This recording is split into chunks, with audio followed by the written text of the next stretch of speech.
शिक्षाप्रद एवं प्रेरणादायक कहानियों की कड़ी में सुनते हैं आज की कहानी। एक बार एक व्यक्ति पहाड़ी की चोटी पर किसी महात्मा जी के पास अपनी समस्या के समाधान के लिए गया और बताने लगा कि मैं अपनी पत्नी, बच्चों और परिवार को खुश नहीं रख पाता। मेरी हालत इतनी खराब हो गई है कि कई बार मैं आत्महत्या के बारे में भी सोचता हूँ। आप इतने ज्ञानी हैं, बहुत सारी साधनाएं करते हैं।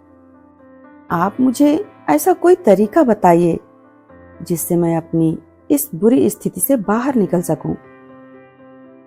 मैं बहुत कठिन समय से गुजर रहा हूं।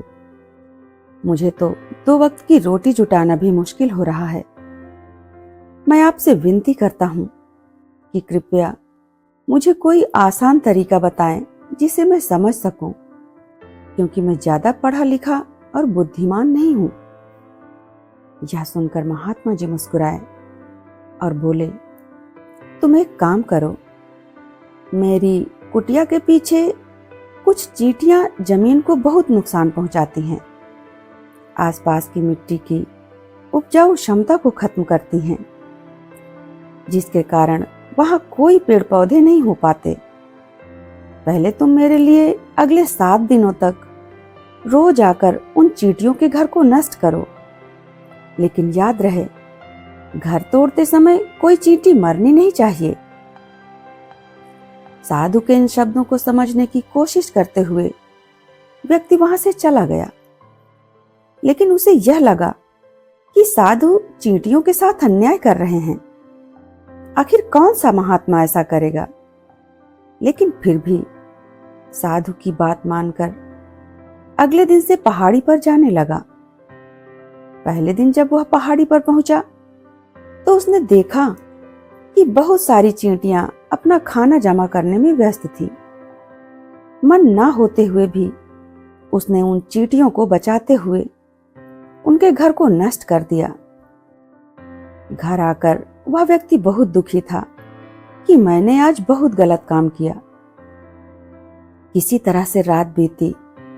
अगले दिन वह फिर उस पहाड़ी पर महात्मा जी की कुटिया के पीछे उन चींटियों के टूटे हुए घर के पास पहुंच गया। लेकिन यह क्या, चींटियों के टूटे हुए घर के पास चींटियों ने नए घर तैयार कर लिए थे। अब उस व्यक्ति को महात्मा जी की बात में कुछ रहस्य लगने लगा। उसने आज फिर से उन चींटियों को बचाते हुए उनके घर को पूरी तरह से नष्ट कर दिया।